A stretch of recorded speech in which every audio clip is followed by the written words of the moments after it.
Yo, it's Johnny King and another episode of the Becoming Kings podcast. I'm bringing back a fan favorite because all the ladies were like, yo, your bro, he's got the sexiest voice ever.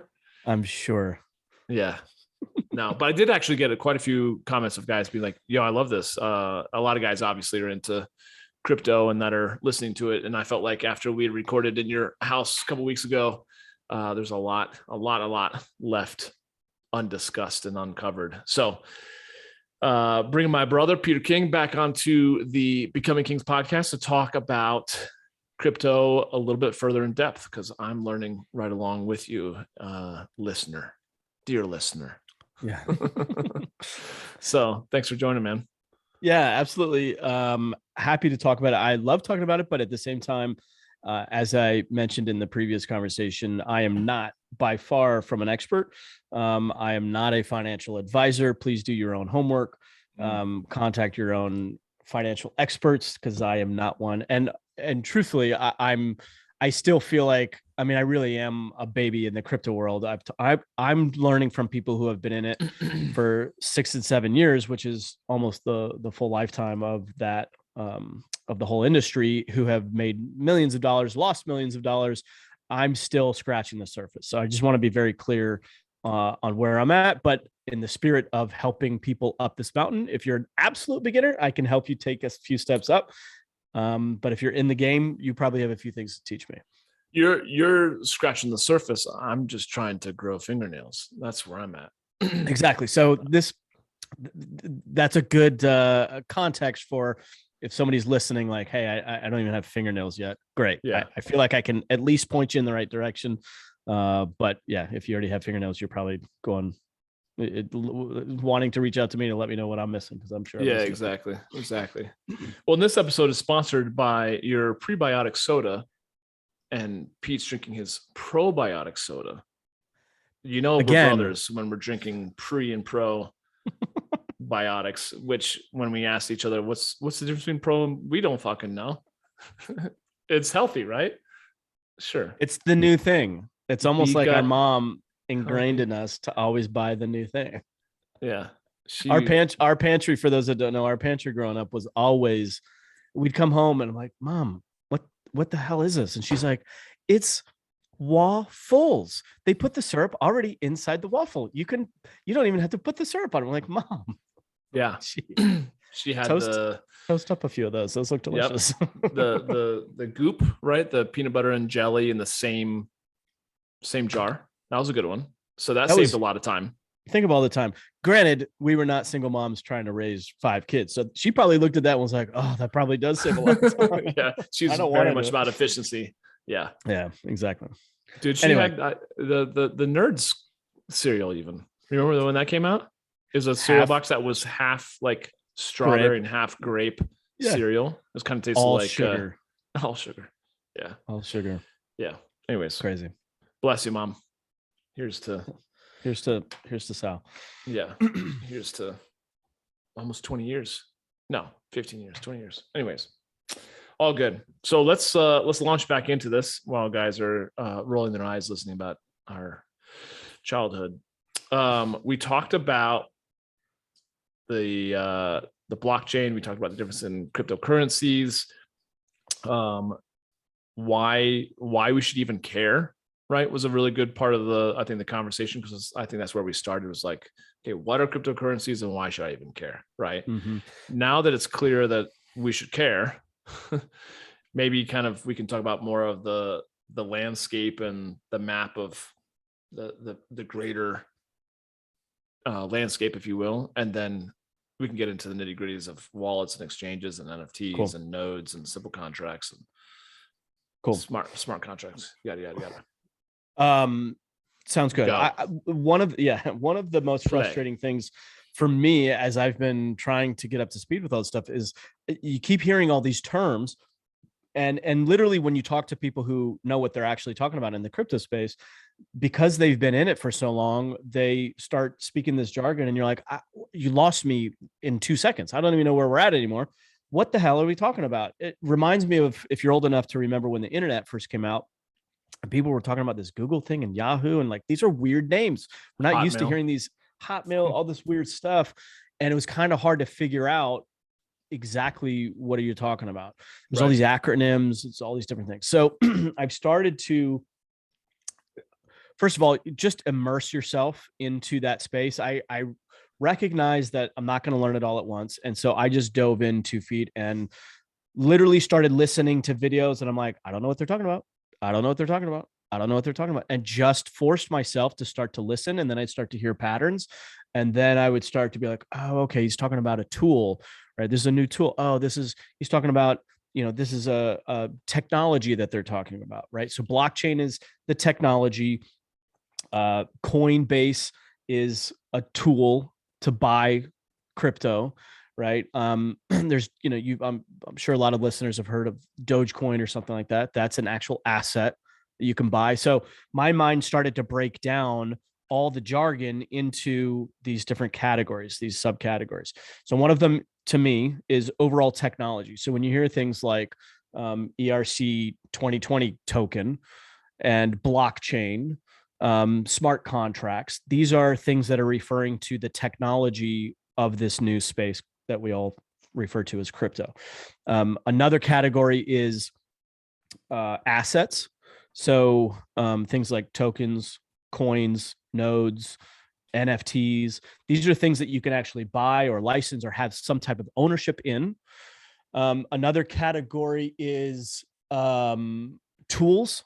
So things like wallets, exchanges, Right. hot wallet, cold wallet. So those are categories that will help you better understand what you're actually talking about, so that when you come across a term that you're like, I don't even know what they're talking about, at least can we slot it into a subcategory? So I know, are we talking about an asset that I'm buying here? Is this a new technology that we're referring to? That for me was helpful to start to break those out. So I think very visually. So when I think of this new crypto world that's being built out, and I think we touched on this on the previous call, but just, it literally is like a replica of the internet with far more security in terms of the transactability. So you can send and receive things in a highly secure way.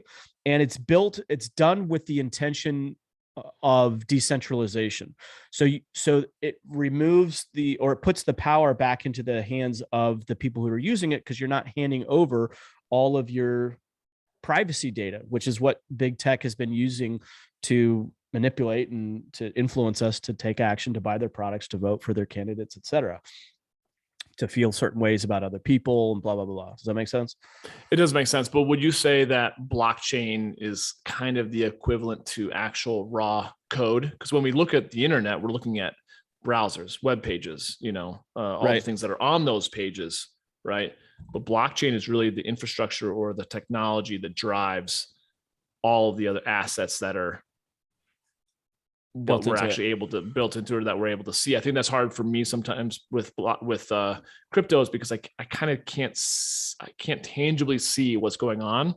So it just seems like all these things that I don't even have representation to.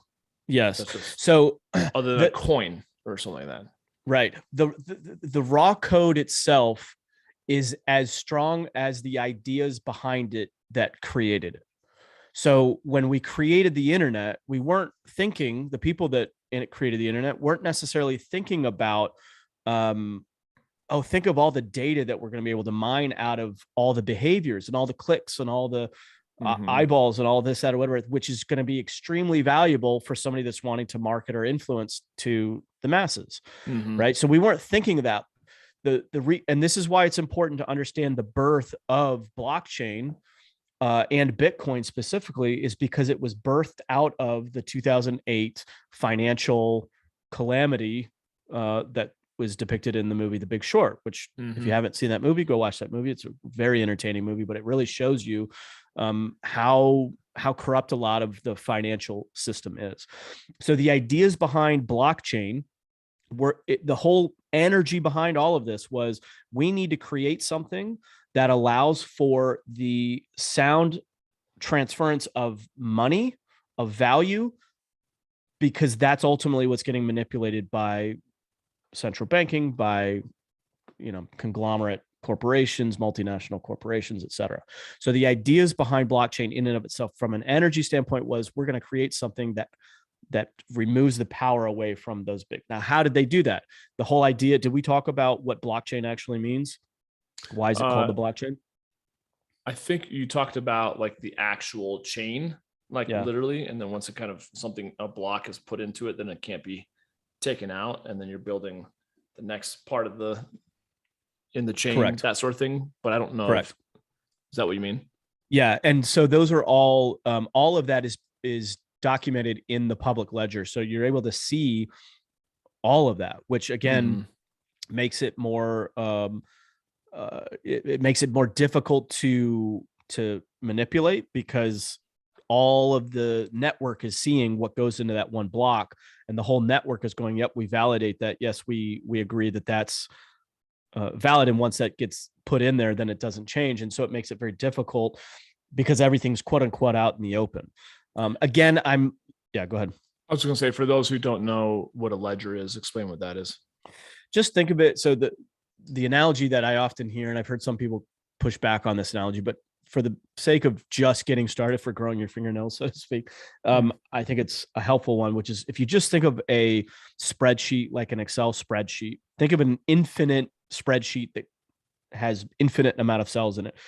Each of those cells, think of it as a block. The data that you put into that block, then the network validates the data that's in that block. And so it goes to the first, I think I'm getting this correctly, so don't hold me 100% to this. Somebody smarter than me can explain it probably better, but this is how I understand it as of right now. When that data goes into that block, the system checks with another node and says, hey, is that data valid? Is that valid? And the node says yes. Then it goes to the next piece, and it says, do you agree? Is this the same information that node number 1 said? Yes, I agree. Node number 2 signs off on it. Cool. Node number 3, do you agree that this is? And so as the network, as that expands and it goes out, over 50% of the network then says, yes, we all agree that's the information that it should be in there. And then it gets, minted, if you will, and it goes into that block, and then it doesn't change. So in other words, in order for somebody to actually hack and break and manipulate the system, you have to have over 50% control of the network. So if you think of the internet being one massive network, you'd have to have over 50% control of that network to manipulate the data that goes into the block, so to speak. And the cost to do that, it's not economical to do that. Right. Okay. I remember you mentioning that a little bit, but that's helpful to hear. Yeah. I think I'm getting that right. At the very least, it's somewhat right. Somewhat right is full disclosure. Good enough. Good enough to start with. Yeah. Makes sense. And so ultimately from there, that kind of answers my question. Like that's the underlying, if we're talking about apples to oranges with the internet and actual raw code, the blockchain is kind of that foundation. But then on top of that, when we're looking at browsers and we're looking at content on browsers, everything that goes into the internet, but even what's possible through the internet, obviously, is data transfer. That's just how infinite blockchain technology is as well, right? Well, it is, but this concept of being able to validate proof of ownership is a relatively new one, and this is why it's confusing for a lot of people, because they see these NFTs going for millions of dollars, and they're going, wait, that's just a graphic. Like I can replicate to the pixel that exact graphic. I can literally, quote unquote, own my own version of that same graphic, of that Bored Ape or whatever. Why is that not $1 million too? And so part of the reason why this is so innovative and so game changing is because blockchain offers, through the NFT, proof of ownership. So the same way that somebody drives down the street in a Ferrari, you don't need a Ferrari. You can have many other lesser expensive cars to get you from point A to point B, but people buy that Ferrari for the social capital that it brings with it. Well, if you own a Bored Ape, you're now in a club of, you can hang with Shaq, you can hang with Oh, sure, you can hang with, I don't know, I'm making these names up. I think Shaq owns some Bored Apes. But anyway, my point is there's social clout that comes with ownership of the NFT, and you have verifiable proof of ownership through blockchain. And then a lot of times, we're getting into an NFT conversation right now. A lot of the other reasons why these NFTs are valuable is because they give you access to certain events. Depending on what goes into the contract of the NFT, for somebody that creates an NFT, you could say, for example, you and I both have been in the Tony Robbins world. If Tony Robbins came out and he said, "Hey, for the next Unleash the Power Within event that I have, in order to buy the ticket, you're actually going to buy that NFT. But with that NFT, you're going to get access to the Unleash the Power Within event, number one. Two, you're going to have proof of ownership that you went and that you bought it and you have had a ticket. But three, maybe you'll get a private call with Tony, with Tony, one of Tony's coaches. Number four, maybe it'll give you a discount to future events. Number five, you know what I mean? You can start to add on. The sky's the limit in terms of your creativity to what do you want to put into that NFT itself. So when you own that NFT, you'll have access to different things. You'll have access to, in a lot of ways, community, which is something that these NFTs bring with them that's very valuable, if that makes sense. It does make sense, but my head still has a hard time kind of wrapping itself around. Like, I see Bored Ape and all these NFTs as digital art. Yep. Right. Yep. Now it does look cool. Like, okay, cool. Some of these, but when I think about the art that goes for millions of dollars, it's a rare Picasso or Monet or whatever. But I feel like these are just like college students or, a 17-year-old who stumbled upon turning his, 365-day selfie project into NFTs, and they're selling for millions of dollars. I don't understand why people are spending so much money on random people's NFTs. Do you have thoughts around that? I have some thoughts on it. I don't know enough to say conclusively, but I do think that some of that comes to the scarcity of the thing. I mean, I've come across, 14-year-old kid that was a very talented artist and drew a bunch of characters, and that became, I think he sold them for like 40 grand in a weekend. This was like his first NFT project. But I think a big part of it was these are cool. They're a collectible. They're rare items. Who knows if this kid's going to be a big artist or some type of, animator or something like that. And I got the first one, and I have proof that I have the first one. And maybe you only bought it for $150. And so there's, on some level, there's people who are in this space and they're investing in these new projects, and they're investing in, say, a young kid that just produced a bunch of NFTs because they want to give gratitude and say, hey, this is really cool. I'll buy that for $150. Sure. Like, just to acknowledge, here's a young entrepreneur. He's in this space. Every dollar that you spend in this cryptoverse is a vote for this new ecosystem, and a vote less for the incumbent bureau technocratic world that we're shifting out of. Does that make sense? So sometimes it's that, sometimes it's access, sometimes it's status, sometimes it's speculation. I think to some degree, sometimes it's probably fraudulent. I think there's probably some people that are laundering money, and because that's why art, offline art, paintings and stuff like that, it oftentimes becomes a place to launder money, or to, because it's, who's to say how much a painted red square is worth? Well, I think it's $80 million. Well, I need to, I have $80 million that I need to launder or whatever. So now all of a sudden it's worth it to me. Right. So I think there's some of that that's going on. But there's a lot. So for example, let's say with, and again, I wish I knew more about this, but I believe if you are a owner of a Bored Ape, you become part of the Bored Ape club, so to speak. Well, who else is in that club? There's a lot of really famous celebrities and other people in that club. So just getting access to that community alone might be worthwhile for your business. It might be worthwhile for your, social cred, your street cred. It might be worthwhile for you egoically. There's many reasons why that might be a thing. So, and the other thing that I think is helpful to remember too is a lot of times these things are being sold in a crypto coin. So you'll see an NFT that sold for, 40 ETH or something like that, which if you do the math is, I don't know, let's just say $125,000. Like, man, who would pay that much?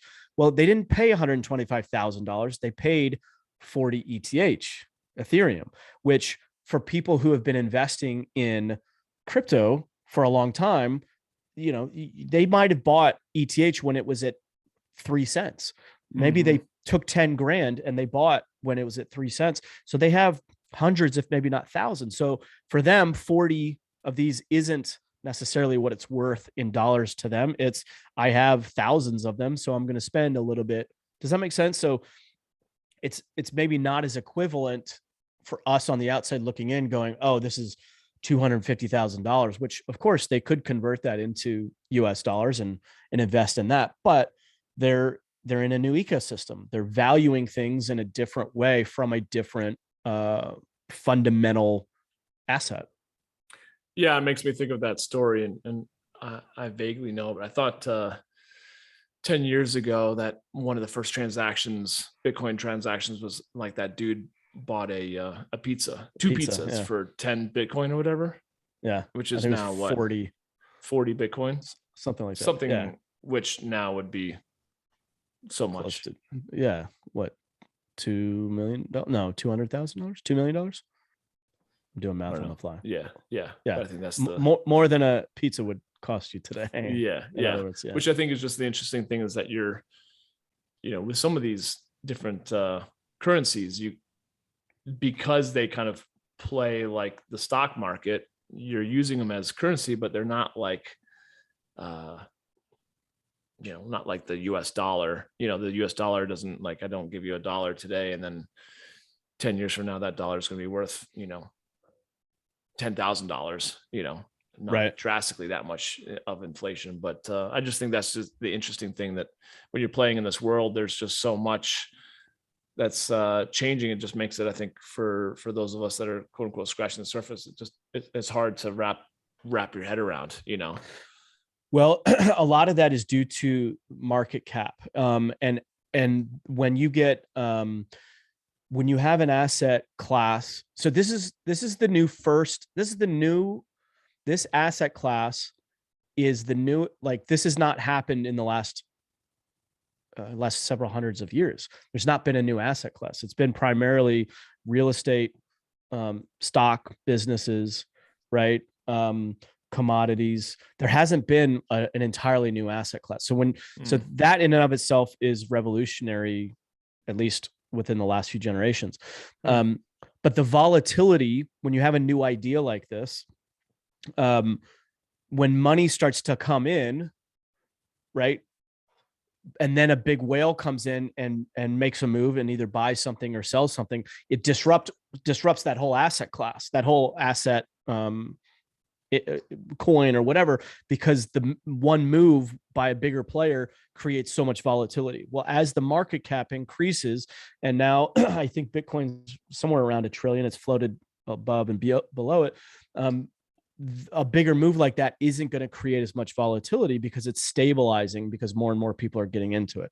So in an early stage asset class like that, where you're going to see a lot of volatility, and also there's not a lot of real business being done. It's all infrastructure and built out. There's a lot of speculation right now. And so these big swings are, people betting that something's going to happen, or something comes up in the news and you got a lot of, for lack of a better term, sheeple that go and say, oh, I think this is the next big thing. And that's been part of the growing process for me, is how do you pierce that? How do you get underneath that to where you're not just speculating purely on news and emotion, but where you're having more calculated speculation. Let's put it that way. It's like a calculated gamble as opposed to just, I don't know, I'll just throw something at that. Right. And you start to learn little things, maybe the most basic one of which is, hey, if you're speculating on an asset that's already showing up in the Coinbase marketplace, you've probably already missed it. Not to say that you won't find something that goes parabolic. You've probably already missed the parabolic rise. By the time it gets onto a Coinbase exchange, it's because it's developed some level of stability, some level of consistency, some level of long-term potential, such that a Coinbase with that brand market, with that brand equity, they don't want some bullshit coin, right, in their exchange. They don't want some scam coin in their exchange. So they want validation before they're going to put something in their marketplace.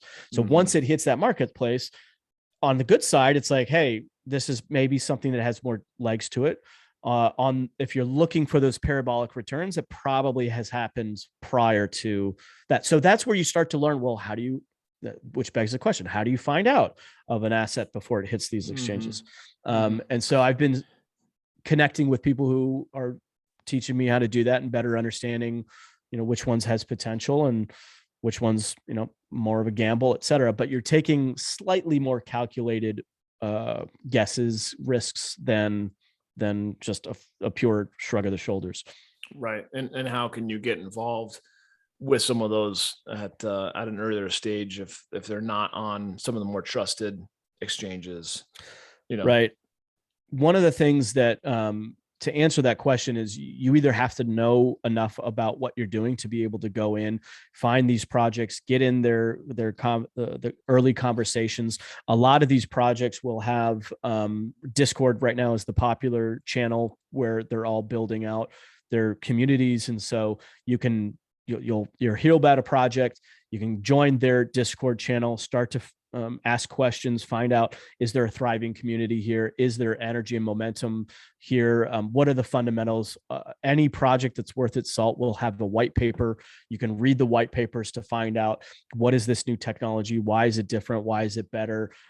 Who's the team behind it? What's the tech behind it? Et cetera, et cetera. So you can start to do your analysis, your homework to find out, are these projects, something that are going to be worthwhile or not? And then, like, I've been connected with a buddy of mine, Brayson, who I've had on my podcast, and I joined his mastermind. And he's an incredible technical mind of finding these projects, doing that preliminary homework, and then bringing attention to it as a quasi-passive investor that I am. He brings it to my attention. Then I go and do a little bit more research on my end and decide if it's something I want to throw a little bit of money at or not. That's cool. You should ask him about nodes. I heard nodes are really a great place to invest. Nodes. I have this, to me, it feels like a little bit of a rite of passage, because I missed out on a node opportunity because I didn't really fucking know what a node was and what that even meant. And I have since found out that node that I was going to buy for 1,000 is now going for 27,000, except I wasn't just going to buy one. I was going to buy a handful of them. So you do the math on it, like, oh, it hurts. And nodes, it hurts. Nodes are what? Nodes are the things that verify blockchain. So I think a node essentially is another word for like a computer. If I understand it correctly, and if you're a node expert and you're rolling your eyes, my apologies. But as I understand, I have a lot of those listeners. Oh, node experts. Node experts tune into talking my show about a lot. Yeah, talking about getting the ladies. Oh boy. So as I understand it, it's basically when you're investing in a node, you're investing in computing power in a particular network or a particular project or ecosystem. So the one that I was looking at, it was a financial team. They had put together a whole bunch of financial products, from insurance to lending and other financial products like that. And so the node that I was buying, or essentially I was getting a license for. So they, as I understand it, let's say they have 100 servers, and on each of those servers is each of those servers is a computer, and each of those computers might have 1,000 nodes on it. And so it's basically you're capitalizing the processing power to run that new network, that project, if you will. So when I got a license for that node, it was essentially what I was buying was the right to, quote unquote, own that node in their ecosystem that they were building within the broader cryptoverse. So I think that's my understanding of it. The second that might change tomorrow. Yeah, that would have been pretty sweet if you had been able. But things are That's just a good example of how fast things are changing, that you've really got to be able to, it's just part preparation, part luck, Yep, part just exactly. meeting those two intersections. Yes. And that really, for me, has been my game plan is how do I immerse myself into this more so that I increase the likelihood of me being lucky. Another, I don't know if I told you about this one the other day, but I bought some tokens from a friend of mine who's an expert in the gaming space. So there's a whole play to earn strategy where you're literally playing games and you're earning by playing the games. You're earning tokens within the game that become resaleable in the real world. And so people are making money literally playing games. Well, this friend of mine had mentioned some tokens that were coming up. It was a new gaming project. And again, right now, there is a little bit of a shrug the shoulders. Okay, let's go for it for me on my part, because I just want to get involved. I just want to experience a transaction. I just want to put some, like literally saying, okay, I'm going to take $500 and invest it. There's a lot of little hurdles you have to jump through for some of these if you're just getting started, go to Coinbase. It makes it very simple. But if you're looking to buy some new tokens in this new game that's coming out, well, the only way to really do it is if you buy BNB and you go to Pancake Swap and you swap it over for this other token. It's like, wait, what? What'd you just say? And so like, I just wanted to throw a little bit of money just to get involved so I could start to go through the transactions and go, oh, okay, I had to buy BNB first, which then I had to swap over to this new token. So now I have those tokens in my MetaMask wallet and, oh, but I had to set up a MetaMask wallet. So I had to go through all of that, which helped me learn. So I really saw it as like, hey, I'm paying, this is my education. And if it happens to make me some money, even better. But anyway, so I bought this token at, I think they were at 2 cents per token. And I didn't know what I was doing. And so I talked to my friend the other day and he's like, hey, we all enjoyed a nice return on that. How did you do? And I'm like, wait, what are you talking about? And he goes, oh, it went up to 61 cents from 2 cents to 61 cents. I'm like, yeah, missed that one. Missed the boat on that. Because I didn't even know. That's the other half of it. Is like, once you get into it, do you actively know what are the sell signals? What is your target? Do you have a plan? Yeah. And then what are the mechanics for getting out of it? So I didn't have any of that. I was just getting involved. I knew how to get in, and I didn't even know what signals to look for to get out. So guess what?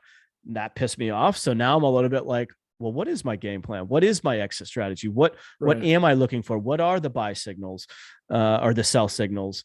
And am I watching those? And otherwise, obviously, what's the point of doing an investment? But again, this is for me, I'm in that education space, so I'm willing to take a few lumps to learn along the way. Right. I've got a bunch of buddies who just love or have enjoyed and don't necessarily do it now, just like day trading in the stock market, and they they look at the graphs and they know all this and that. Like, I think there's just obviously so many people who that's just not how their brain works or not what they enjoy doing, which begs the question, which we've talked about before, is like knowing what your actual goal is. Is it income? Do you actually want to live off of and if so, how does that work?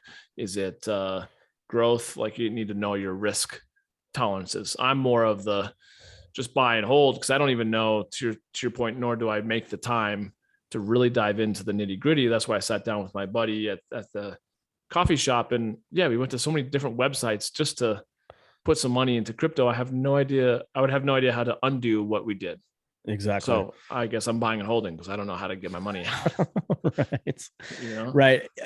I faced that same thing too, because we all have heard so much about the cryptoverse and Bitcoin and blockchain, this, that, or whatever. You can feel the momentum, even if you don't really understand or what's going on. And I'm intuitive enough in this space to say, okay, there's something here. I was pushing it off. This was last year. I was pushing it off.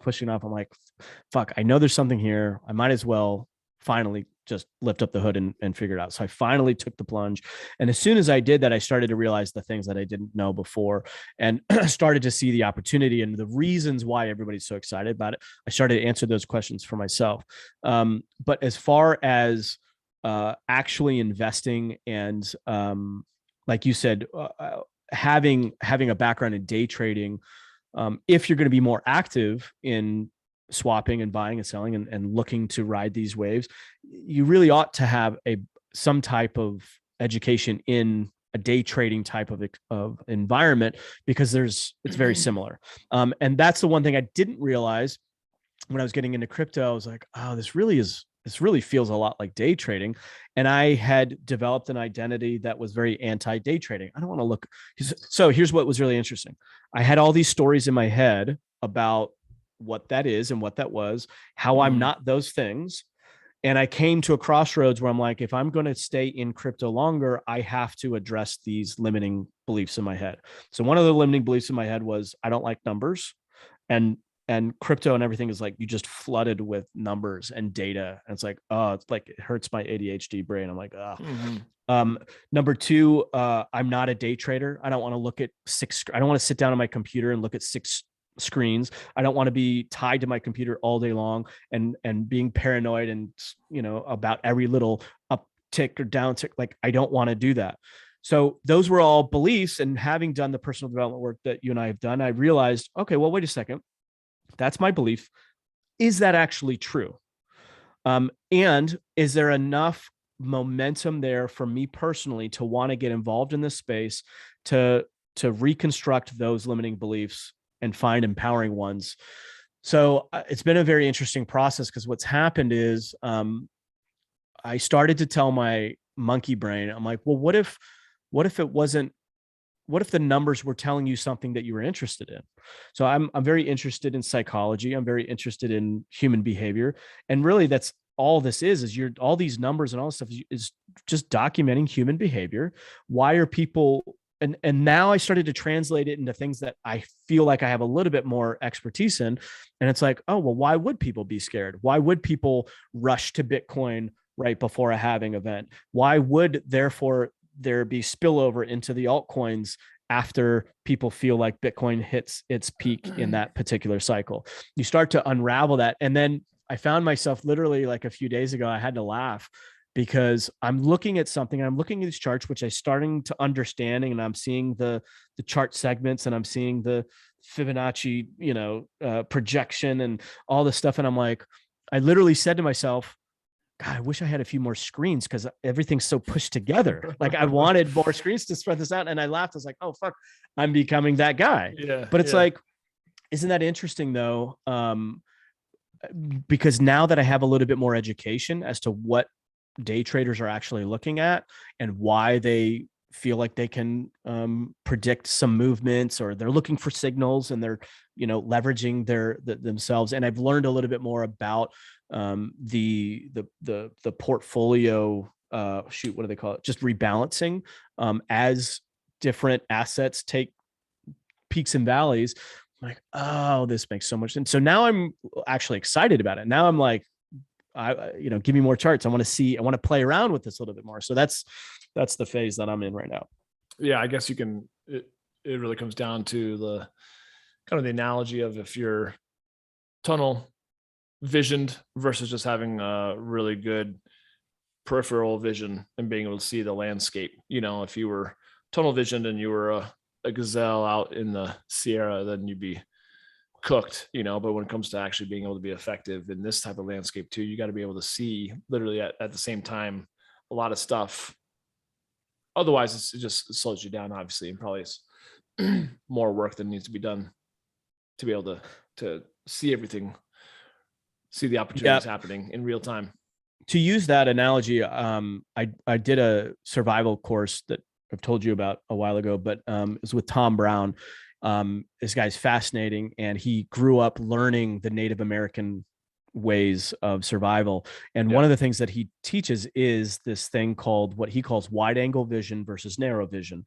And he said that nature will, he's like, an eagle flying overhead will go into very narrow vision to pinpoint a little rodent that's maybe miles away, and then flex out into wide angle vision to make sure that there's no predators around that it needs to be aware of. And then it goes into narrow vision. And so there's this inhale, exhale type refocusing and then relaxing. And to me, I've taken that into almost everything else I've done. So with respect to crypto, it's like, narrow focus on what is your goal, what is your intention, having a clear strategy, having a clear plan, and then being able to flex out, to exhale out and go, what else am I missing? What new information might there be? Do I have enough information? What information is the big needle moving information data points versus the ones that are just kind of noise? And you start to siphon out the stuff that doesn't matter. And then once you figure out what the big block pieces of data that are important,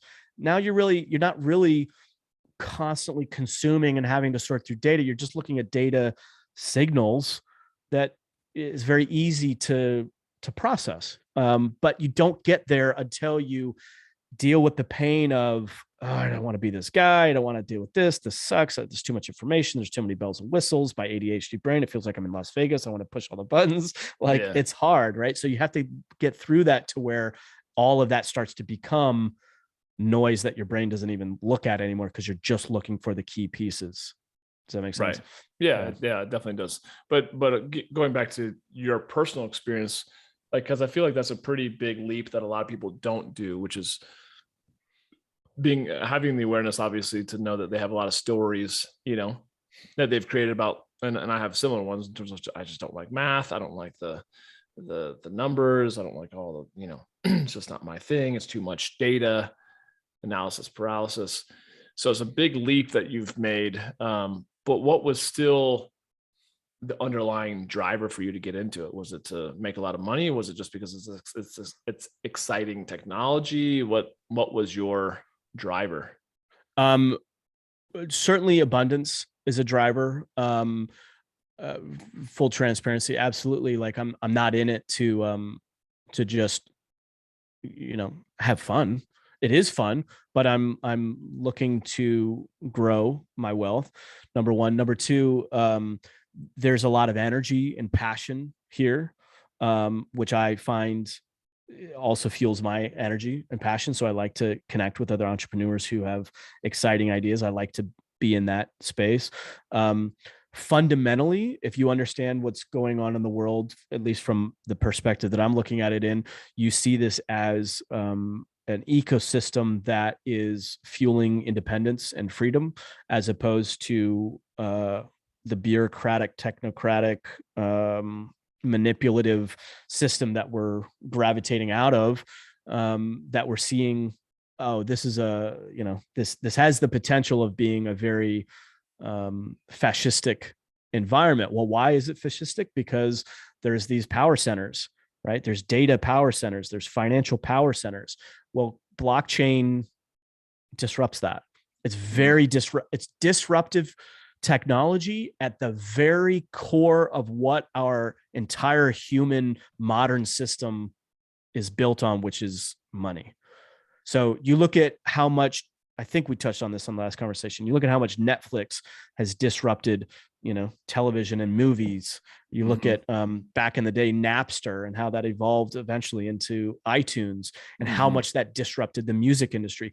Do you remember when Napster came out and how pissed the music producers were, and they started going after, some 15-year-old kid in his basement? Like that was their enemy. And it was like that. It didn't make for great headlines. Number one, it also technologically, you're fighting a peer-to-peer network. There's no central system to take down.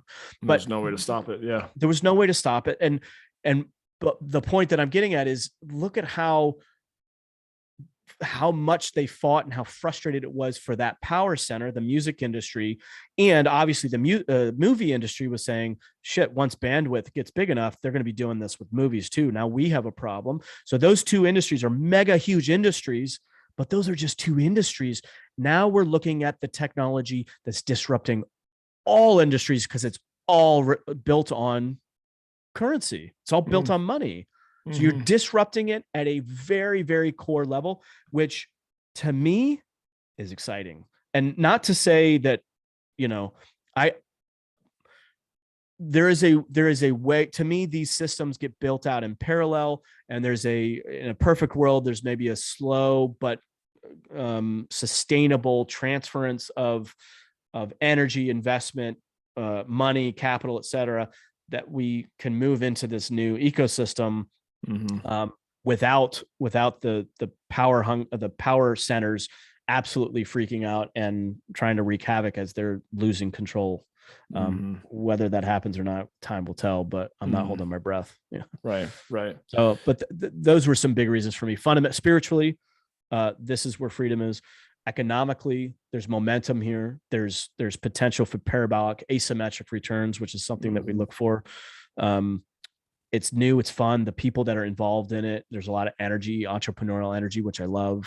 I love meeting new people. I talked to this kid yesterday. He's 25 years old, and his dream was to become a fashion designer. And next thing he knows, he's building an apparel line that he's calling earn to wear to earn, W2E.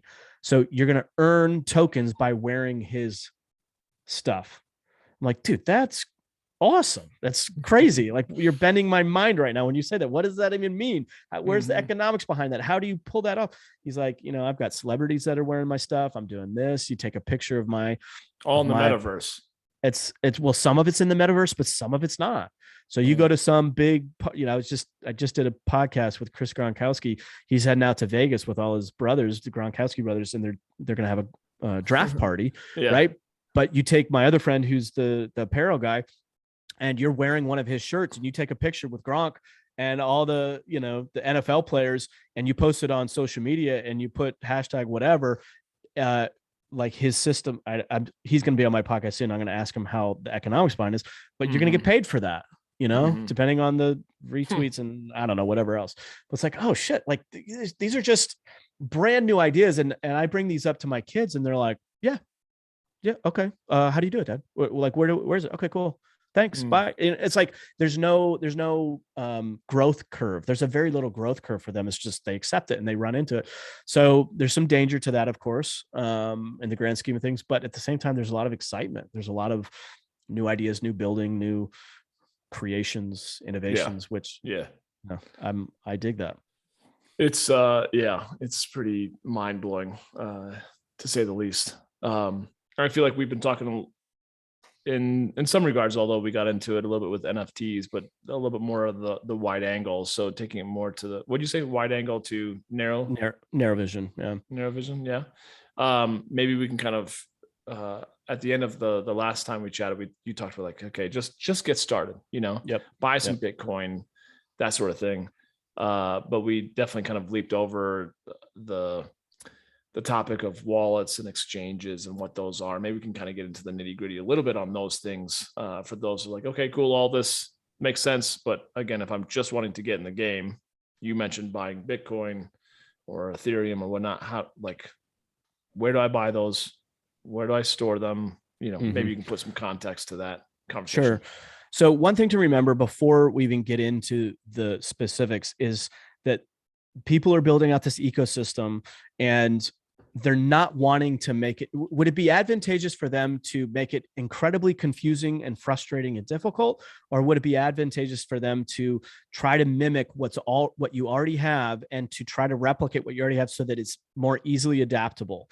Right. So because I say that because there's so many times where I've tried to learn this stuff and I'm like, this seems way more complicated than it needs to be. And then I remember like, hold on, like, it's to their advantage to make this simple. What am I not understanding? And I simplified in my brain, and then I go, oh, I see what we're doing. Okay. Yeah. So for example, what do you, if I gave you, $100,000 today, like what would you do with that money? Well, you'd want to put it into an account. Buy a boat. Right? Yeah. Right. Into account. But an account. Yeah. Correct. Yeah. Sorry. Hookers and cocaine. No. Oh yeah. Safety in an account. Yes. That's what I meant. Yes. So you'd want to put it into an account, right? And you'd want to have, and then you would have some money that you would take out of that and you'd put it in your wallet, right? So there's a similar thing going on in the crypto space where there's an exchange where you go and buy your crypto coins, like a Coinbase.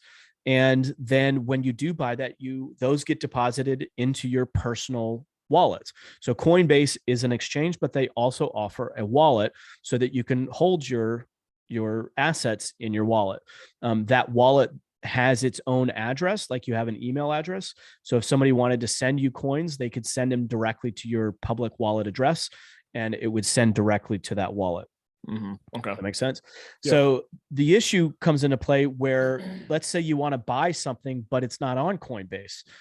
Okay. So this is where you start to get to, for me, that was like, oh, I'm starting to dip my toe a little bit more into this space because I want to buy stuff that I can't get at what I thought was the biggest exchange. What do you mean I can't get it at Coinbase?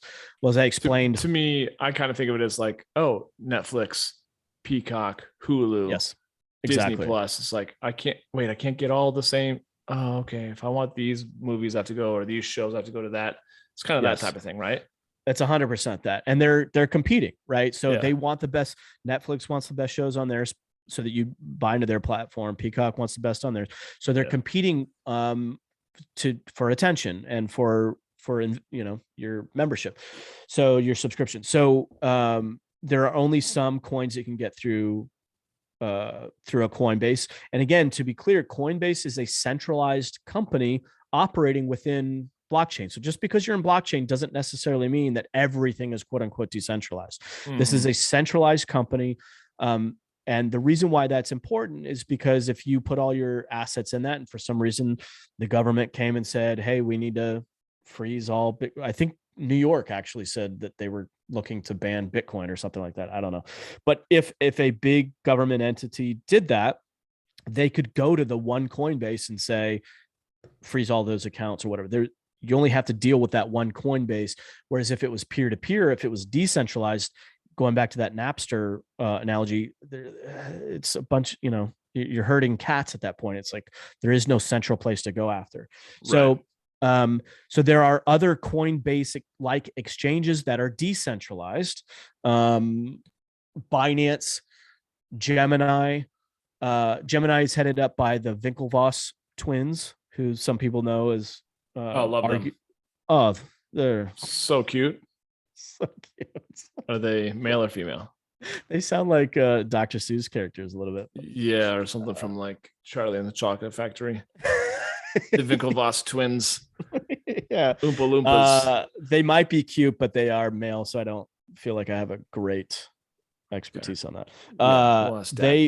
They were the ones that said that Zuckerberg stole Facebook from them. Remember that movie? Social Network? Yeah. Interesting. The network. So these guys are making their run. Yeah. Cool. So that's a decentralized exchange. So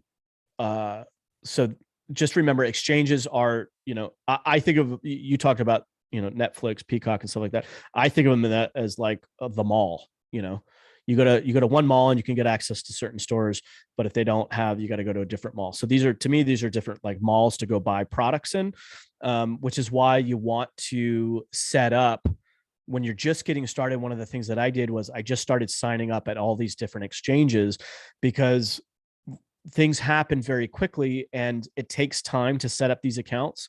They have what's called CYI,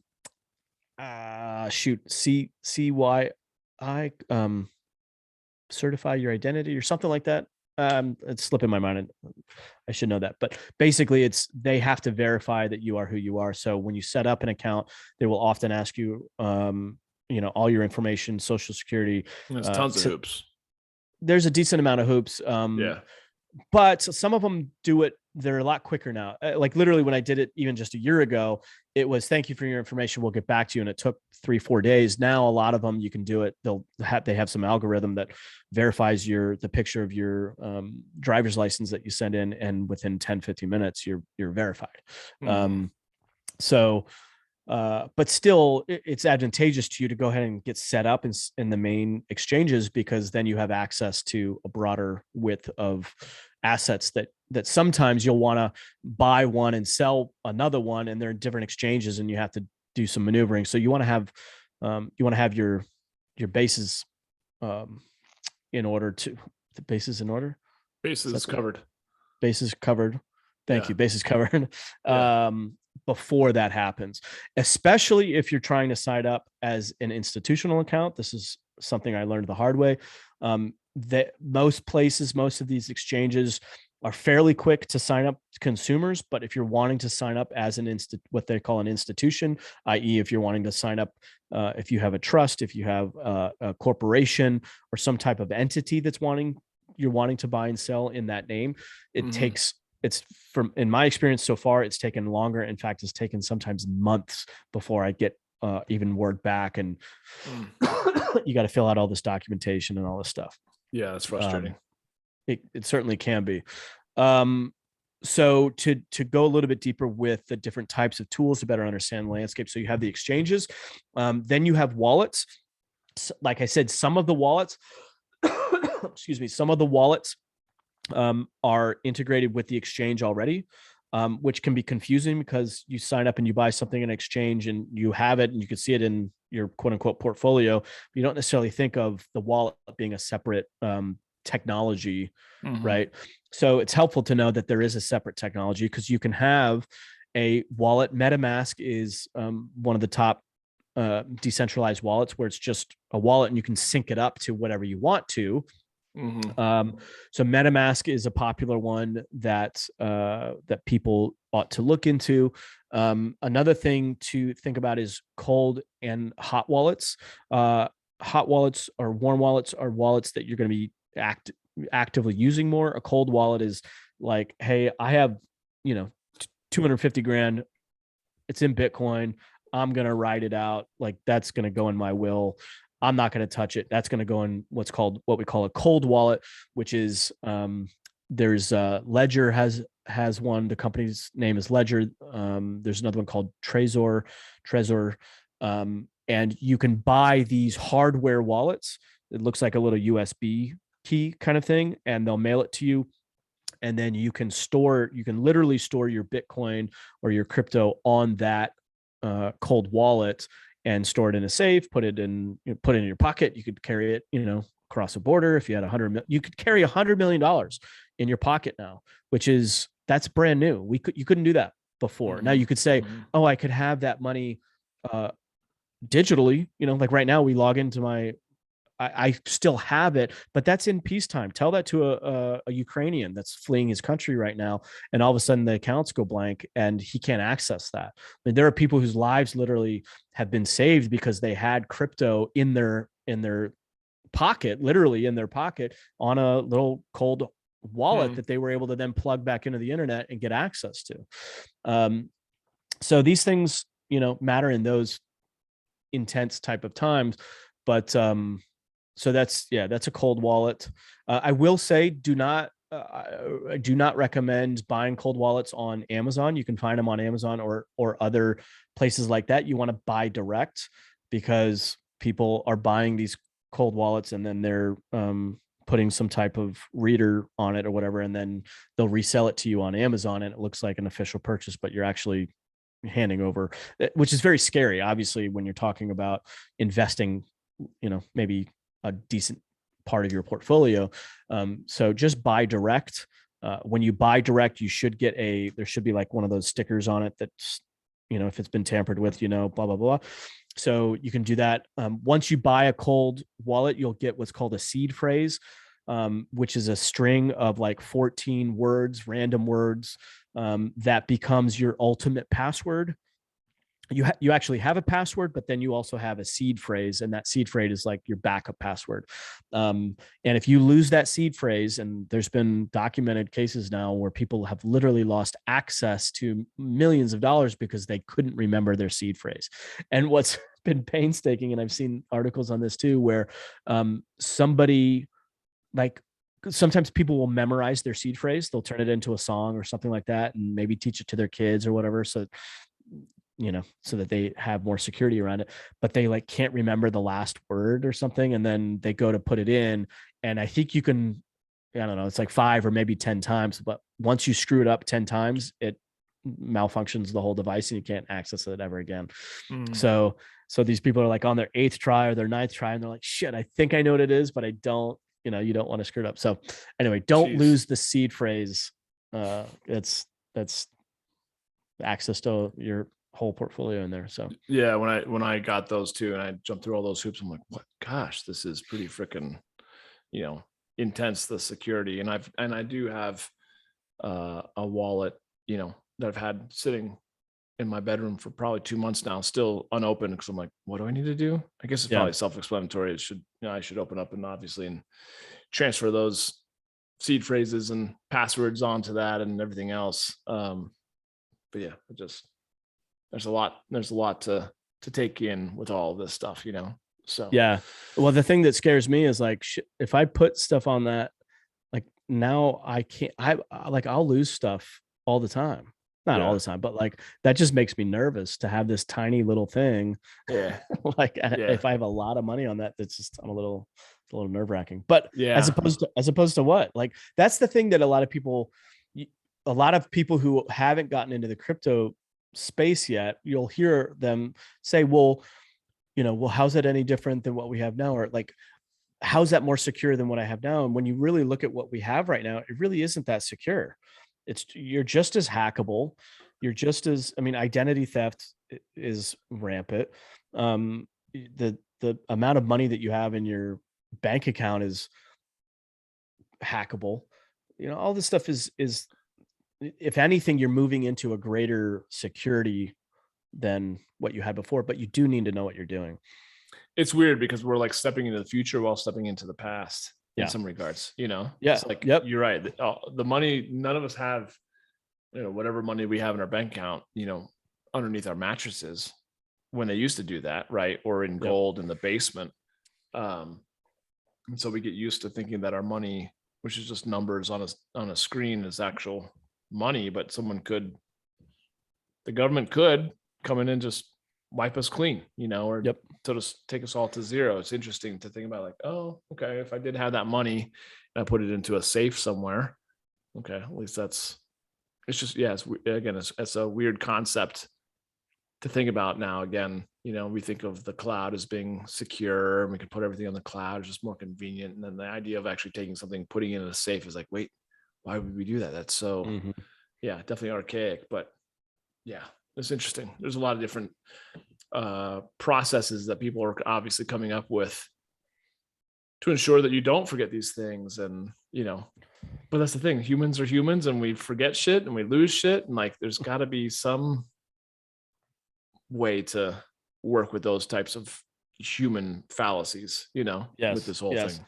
It's my understanding that you could get, let's say you damaged your cold wallet, it got run over or something like that. You can get a new one, but and so long as you have your seed phrase and your password, et cetera, you can retrieve your stuff. So I think there are some ways around it, but yeah, it still kind of freaks me out. Yeah, I'm sure a lot of Yeah. people are learning some expensive lessons Yeah.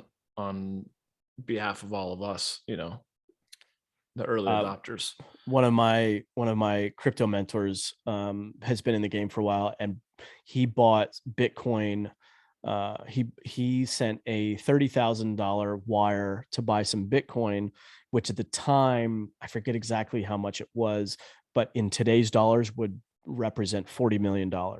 And he bought that number of Bitcoin, and the exchange that he thought he had them securely in got hacked, and or is a scam or something, and there's no recourse. He's like, damn, that's 40 million bucks. That was $40 million in today's dollars. That's life-changing money. And what's fascinating about this guy is he talks about emotional management, and it's probably a good thing for us to just touch on at the very least, because when you're dealing with this highly volatile, speculative, new, revolutionary type technology and ecosystem, there's a lot of emotions that can be involved. And the thing that I'm learning right now is have a game plan. And when I say that, I've heard people say that to me before, and I'm like, I honestly didn't even really know what that meant, other than like have an idea as to what you want to sell at or whatever. I didn't really know what that meant. But now that I've been spending some more time in it, if you don't know what your target price is for the coin that you're investing in, you don't have a game plan. So when I say get a game plan, you want to educate yourself enough to know what is a reasonable target exit for the coin that you're in, unless you're more in the like, I don't know, I don't care. I think Bitcoin's going to be around, and in 10 years it's going to be worth 100 grand, $1 million. I don't know, however much. I'm willing to just dump it and forget about it. Okay, that's cool. That's your prerogative. If you're looking to actually calculatingly speculate in crypto, develop the enough education to where you can look at a coin and say, I think it's undervalued right now.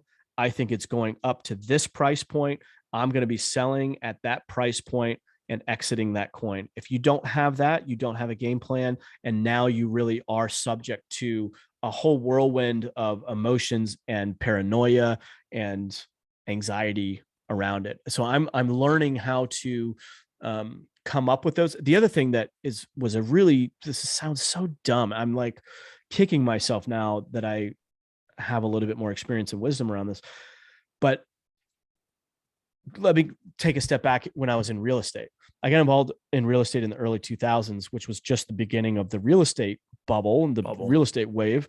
Because everything was moving out of the .com bust and moving over into real estate. Interest rates were super low. And so I was riding that wave. I woke up one morning in 2005. I shot out of bed. Literally shot up and was like, sell everything. Like it just was, call it divine inspiration, call it whatever you want. But I woke up that morning. I was like, I need to sell everything. The more immature thought that I had is if I think I need to sell one property because I think the market's peaking, then I need to sell all of them. It's an all in or all out thing. When I've come to learn, I'm talking to more day traders and better understanding, how to manage your emotions, how to manage the portfolio rebalancing and stuff like that. It's like, well, what if I just sold half of them?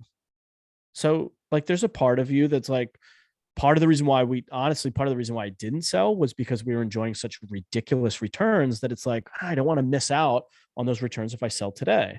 But what if I sold out? What if I really felt like, hey, there's some real clear signals here that we're probably at the peak of the market. What if I just sold 65% of the portfolio, kept 35%? If it kept going up, fantastic. If it dropped significantly, that would suck. But I'd already won because I'd cashed out. Right. So that type of mentality allows you to have a plan, to make some decisions to where you're not all vested in on these massive swings. You know when to take most of your profits. It's a win. You can leave some in, depending on whatever your tolerance is. You can leave some in, ride it a little bit more. But if it tanks, you suck it up, and it tanks, but it only tanks with, 15% of your portfolio instead of the whole thing. Right. That one simple move, it's so dumb. It's so elementary. And yet had somebody offer that to me back when I owned real estate, and I was feeling, for whatever reason in my head, it was, I'm either all in or I'm all out. I don't know why I just didn't say, well, why don't you just take some off the table, sell some, enjoy the cash on those. Like, duh.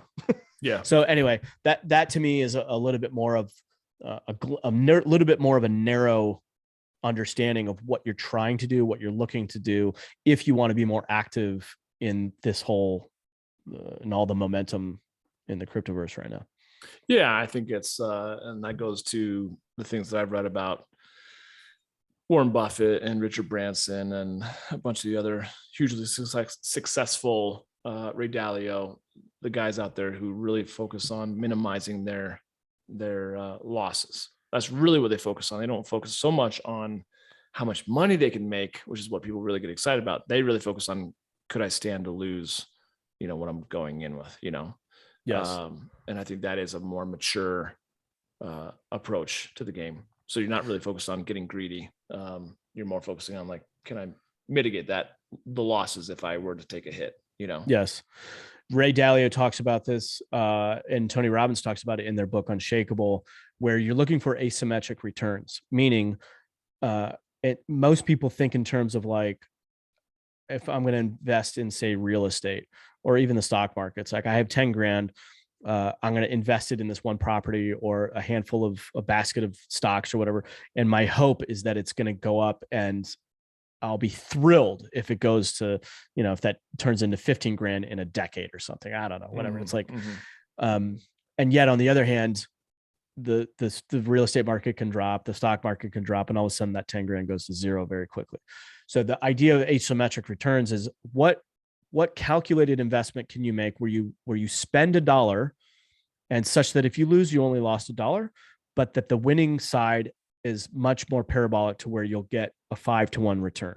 So I think Tony talks about, and Ray talks about, a 5-to-1 ratio to where every dollar that you're spending, you're looking to get $5 back, and minimizing and guaranteeing that you won't lose more than $1. So you could have stop losses. You could structure deals in such a way that you minimize your losses. But yeah, having the expertise and the education to know how to minimize those losses while keeping the gains infinite is a huge conceptual vantage point to bring into the crypto space. But you have to learn, how do I minimize those losses? How do I make sure that I can not, be taking a bath if something goes against what I want? You have to factor in and bake in contingency plans. What happens if this does this? What is the likelihood of this doing this? What is the likelihood of this doing that? Factoring those into your game plan really helps you mitigate downturns. Which again is kind of what I think, like, man, if you're going to really get into the space and you've got the money, you've got the resources, like, it's one thing to go into a blind. It'd be another thing if you could actually hire a coach who really kind of knows, which is what you've done and getting the mastermind. That's just such a way to obviously minimize your losses and to, accelerate your learnings, because even as we're wrapping up this one, I'm like, okay, cool. Let's go into, we did 101, intro to crypto. This is 102. Now maybe our next call will be 202. I don't have any more questions. I don't even know how to lead a conversation on 202. You could, but like, it's beyond me at this point, So. Yeah. I just to sort of answer that question, to me, and this is what I'm working on right now, is gaining confidence in my game plan, gaining confidence in how I want to allocate my capital across which coins, which assets, which I haven't really gotten into NFT. Right now, I'm just talking about coins, not necessarily NFTs and other things. But if I'm looking at those assets, what are the projections and predictions based on previous behavior? Because some coins will predictably, and not 100% of the time, but more than not, will follow their what do they call it? There's a term that I'm looking for. It's slipping my mind. But basically, it'll echo what Bitcoin does, right? So if you can see the track record and it does it, 6 out of 10 times, 7 out of 10 times, you can start to make some more educated, calculated, speculative decisions, right? So I hesitate in saying an actual investment, because it really is speculative right now. But there's a lot of money to be made as people are flooding capital into this new space as it's being built out. So that is where it is exciting. I think for me personally, I like the stability of Bitcoin and Ethereum, and then play around with a smaller amount of my portfolio in the upcoming projects, and also just learning, doing the correlations, rebalancing the portfolio. What is the exit strategy on the different coins? How do you move those into other coins? If you have one coin that you think is going to go from 5 to 10 and it goes up to 7, and you have another coin that's at 2 that you think will go to 10, it's more advantageous for you to sell that one at 7, even though you think it's going to go to 10, and move all those profits down into the one that's still at 2 because it hasn't taken off yet. And you're going to get a much greater return on that second coin overall. It's just math. But like, I didn't know that before, and I didn't even think to ask that, but I'm getting illuminated to the things that matter more in that space. And it's exciting. So. Yeah. The last question I have, and going back around full circle to what you kind of talked about, like, you started educating yourself and looking for patterns. There's a lot of stuff that's going over your head. You didn't know what the terminology was and all that sort of thing.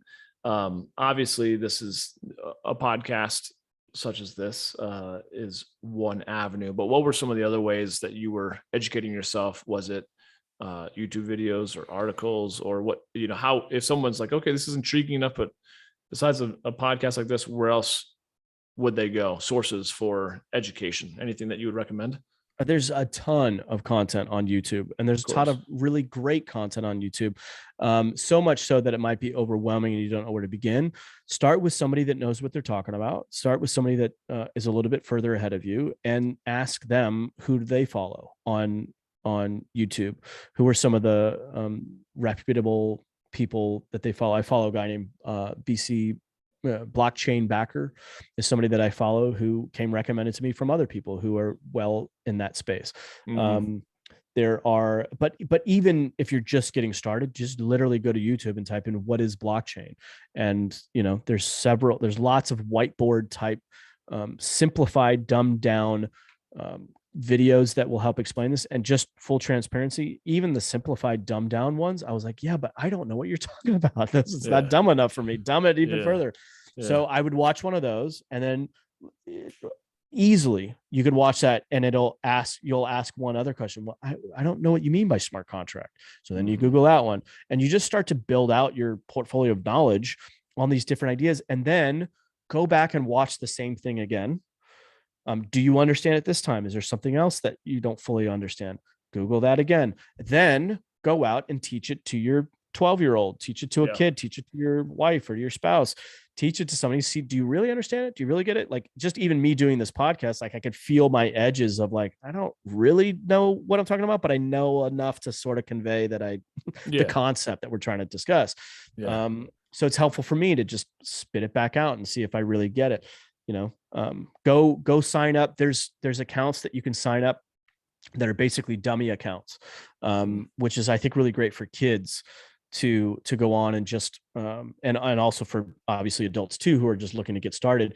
And you can play around with a dummy account, test some theories, ask some questions. Where do I get this? What is pancake swap? What the fuck is pancake swap? Why do people keep saying pancake swap? What is that? Why is that even in my vocabulary right now? Go to it, type it into YouTube. What is pancake swap? Watch what they say. The exchanges, I think we talked about this on the previous call. A lot of the exchanges will have, you can actually earn coins by watching their little education. So a lot of these coins are looking to get attention, looking to get people to have them better understand the technology. And they're happy to pay you. Instead of paying for advertising, they're paying you to learn. This is their advertising. So they're paying you essentially to better understand what their technology is. And as you go through their little videos and click on a little quiz, if you get the quiz question correct, they reward you with actual coins. So you can build your portfolio with $0 simply by just investing a little bit of your time learning about these different technologies. I handed it to my teenage kid, and next thing I knew, he'd made like $100 just, because he got some of these coins, and then they went up the next week or something. So it's a lot of different avenues to learn. Yeah. Okay. That's really helpful. And I know you've got several good conversations, probably a lot more in depth than this, even on your podcast, right? What's interesting is I did a couple of those conversations months ago now, and I remember them getting excited about certain things. And I was like, I know you're excited, but I don't really get why you're excited about that. And I remember learning a few things more recently going, oh, now I see why he was so excited about that. My friend, Bayman, who AKAs as Bitcoin Beamer, he's been wearing a Bitcoin. He was a gambler and won a gambling tournament that was on ESPN, and he had a Bitcoin shirt on. This is back in, I don't know, 2009, maybe 2010. So, ancient in terms of Bitcoin. But when I met with him, he was freaking out. He's like, it's almost alt season. It's almost alt season. I'm like, what does that mean? I don't get it. Well, alt season is when the altcoins take off, when Bitcoin's peaked and like, okay, but like, how do I do that? Like, how do I take advantage of that? I don't know. Now I've gotten to the point where I'm like, oh, okay, now I can see how I can position this better. I'm still not fully doing it yet. I'm close, but I'm not fully integrated yet. But those are the things that you get excited about. You can see why these people get excited. Yeah. Yeah, totally. Well, and tell the listeners your podcast name. My podcast is Wired for Impact. I talk about a lot of different things. I don't talk just about crypto. I talk to people who are passionate about what they do and they're looking to make an impact. I'm a holistic, I approach, lifestyle, life design holistically. To me, it doesn't make any sense to learn everything about crypto if your health sucks. So I talk to health experts. I talk to financial experts. I talk to relationship experts and people who have inspiring stories. And so they all make it onto my podcast. And so if you want to learn more about that, you can go to impactnow.com, or you can search for it on Spotify, Apple, and just about any major podcast distributor should have it. It's called Wired for Impact. Awesome. I love it. And for those that want to connect with you, social media, Instagram is probably the most accessible. You can reach me at my personal account, which is Peter King X, and then also at Wired for Impact. Either one of those should work. Beautiful. I love it. So if you have questions, obviously, guys, that you're not bringing them to me, because I'll probably have the same questions. Take them to my brother or someone smarter than myself. But thanks, dude. Thanks for explaining all that. That was really, really good stuff. I learned I hope that helps every single time. 100%. Yeah, I really appreciate it. Cool. Thank you guys for listening as always. I would say, obviously, go follow my bro, check out what he's up to, follow his podcast, listen to his podcast, I should say. Do the work, do the research on YouTube if it interests you. There's so much information, obviously, in this information age. But until we catch up with you on another episode of the Becoming Kings podcast, I'm Johnny King. We'll talk soon. Take care.